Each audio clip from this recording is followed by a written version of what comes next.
Anyone my convert story, it's been such a long time.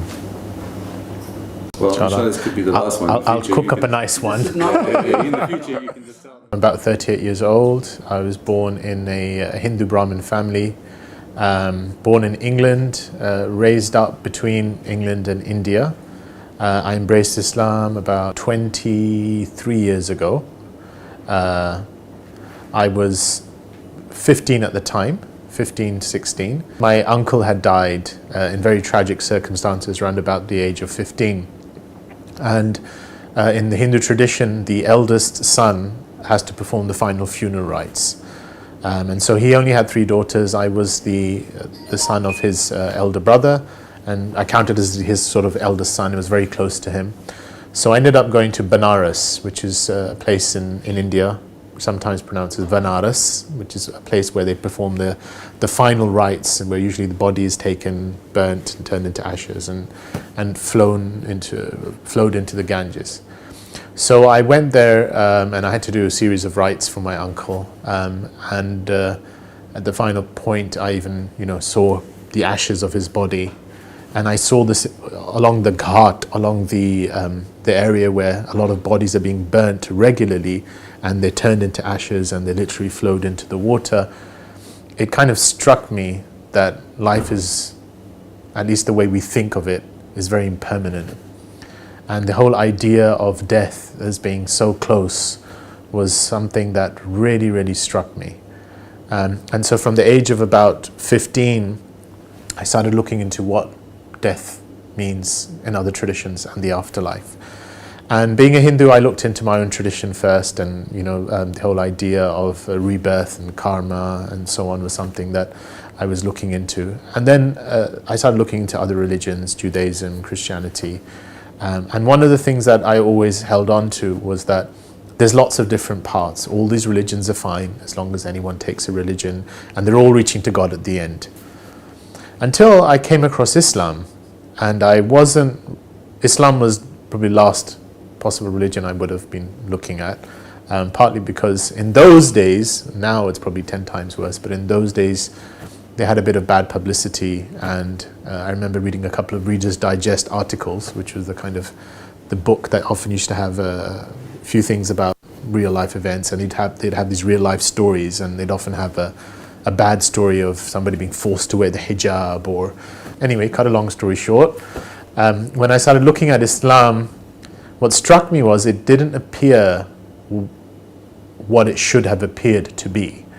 So it wasn't, an Arabian religion 14 centuries ago, one of many other religions. So there's Hinduism, that wonderful combination of different faiths, and from the Indian subcontinent, different ways of thinking, because the term Hindu itself is kind of a catch term for lots of different ways of looking at things within the Indian subcontinent.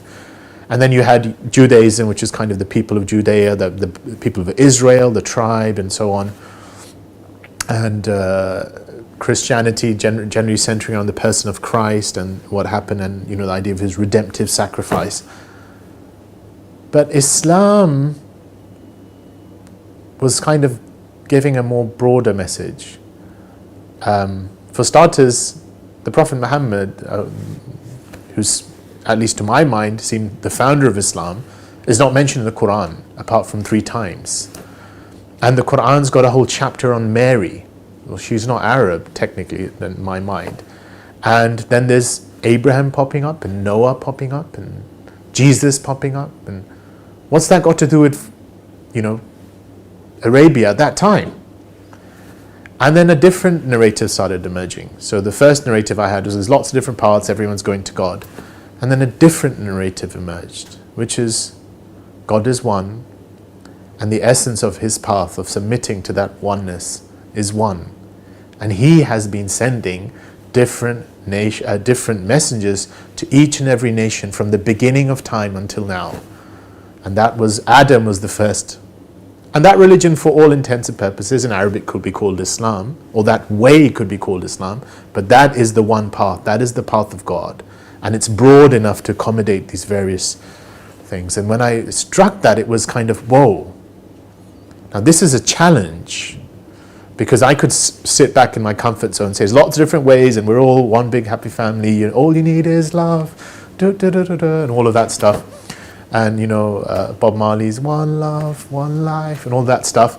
But then I've got this message saying, this is it. This is the truth. And this is just the final embodiment. But that truth has been coming from the beginning of time, and it will keep coming because that truth is the message of the cosmos. That truth is the message that's being shown to you over and over and again. And so then it was a bit of a thing. That doesn't fit the Islam that I'm reading in Reader's Digest, or today they could just say the Islam that you see on television, or the Islam that is constantly being bombarded. It's a deeper Islam. It's the Islam of the soul. It's the Islam that at some point it's like, I think I know this. And so that process, initially it was a kind of a, how do I debate with this? And I had a couple of friends at school who started to get more into their practice of Islam. And so I used to often debate with them women's rights and, violence in Islam and all my little things. And I was quite good with words, so I found that I would win the arguments, but when I left them and I went home, I would lose the debate. Because at some point I knew that I was winning with points, but there's a deeper level of conviction that had started to rise in my heart about what's being said. And so the whole process just kept going on, and I feel looking back now, God sort of created a conflation of events that were happening at that time. And I was being exposed to Islam in different, people close to me. So my school teacher, she actually embraced Islam. And it was just, my life changed after that. But, later on I heard that, there's that whomsoever Allah wills to guide, he yashrah, he gives them expansion, he expands his chest lil Islam, he expands his chest for God. And sometimes there's a term, I think it's called yuqallib, to literally turn a person. And that was my sensation. I literally felt I was turned and I was span, and it was like this sense of expansion. So yeah. And then what was really interesting is the next day when I told people I wanted to become Muslim and I said what I did, the way you become Muslim, it was just a coming home. It's like, oh, this is me. This is a part of me. This is what I've always known somehow, somewhere I should be doing. Well, during that 7-month period, I think the first part of it was sort of just opening up to, because it wasn't conscious. I don't think looking back I could say that I was, deliberately thinking about something. It was just subconsciously, or at that time, I was realizing that I'm starting to believe. And then I think the biggest reason why there was a delay, which in hindsight I think was partly because I just didn't think it was possible. I didn't think someone born in a Hindu Brahmin family could actually become Muslim. It didn't seem possible to me. It was not something I could have entertained, because I didn't actually, I don't think I knew of any converts from Hinduism. So I couldn't imagine someone from Hinduism could become Muslim, and at least not in the background that I had. So it was a very relaxed, not very strong, Hindu type, but as is common to many, at least that kind of Hindu upper class Brahmin sort of environment, it's sort of like a very relaxed identity, shrouded on, like festivals and, just tight-knit family, very close, well off, not many problems. And then, why would you do that? Why would I convert? It was not something, it never came to me. And then even as the faith was emerging, it was sort of like, yeah, but it's kind of like growing as a seed. It sprouted. And when it was, I believe this. Now what does that entail? And when that thing happened, then it was always like, this is a bridge. And can I ever cross it? Can I ever actually take that step? I mean, what would my family say? What would anyone say?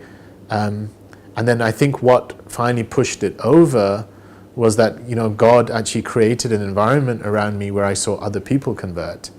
And someone who I really looked up to, who had converted a year or two before, and his life had literally changed. I was walking with him, and he literally looked at me and he said, "You don't know how long you're going to live. You don't know how much time you've got." And he said, "Don't you want to live your life, or at least profess, say what it is that you believe in to yourself?" There were a lot of challenges that came afterwards that, had I sat and thought about it, probably would have prolonged it a lot more than 7 months. But the fact that I took that step, from that point onwards, I found there is no way that God's support does not come. God's support in the most amazing ways. I think for a lot of converts, the real proof becomes their post-conversion stories, especially when there's so much family pressure against them. You think there's no way, just when you think it's all, I've got no way out, there's some, support coming the most amazing ways. Post-conversion in the beginning, I mean, my family obviously had a hard time with it. I was 16-year-old. They could not understand why I would do something like that, and it took them a while to actually think there was a genuineness involved and there wasn't a lady somewhere or some kind of drug, fueled project behind my reason for becoming Muslim. But to cut a long story short, there were a lot of trials, there were tribulations, but I ended up going from England to India where my parents were residing. I was there for a couple of years. But I found within that a sweetness and God always providing support just when it got difficult.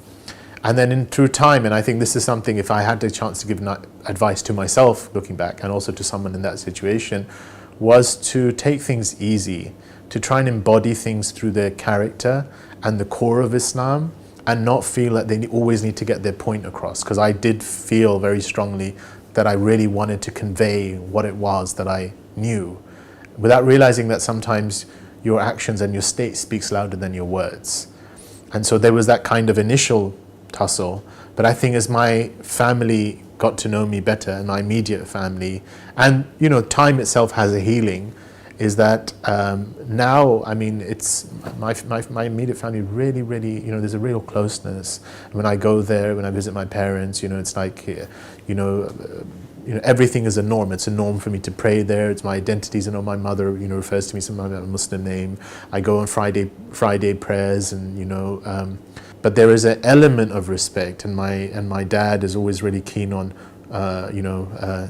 Islamic speakers, and so there is an element of that, and I think a lot of that is kind of just through trying to just also a reassurance of just a very human level. You are their son. You are the person that they've known, and to the degree that at your core you're still who you were, and you're just trying to be more genuine in that, and what Islam's calling us to. So that's there, yeah. But there are challenges. There are social challenges, and I think the biggest thing is that each of us will probably be challenged in some way to live up. That's part of life, but there is always support of God in those challenges. So. Islam, I wouldn't say changed me, but is continually calling me to change and is changing me, because Islam is truth.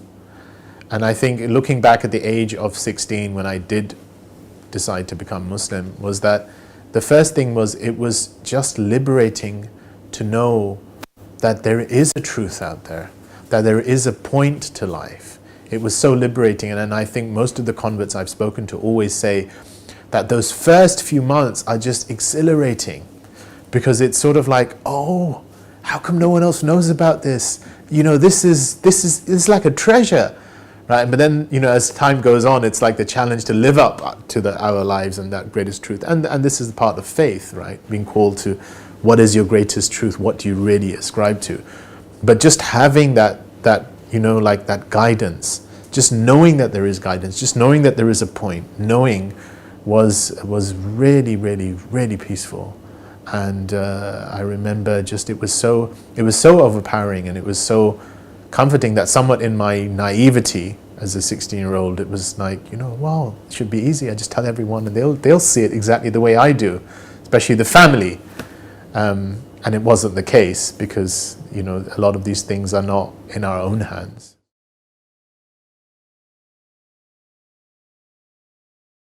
I ask you to ask yourself, what's the deepest form of acceptance? The deepest form of acceptance is the acceptance of the truth you know from your core.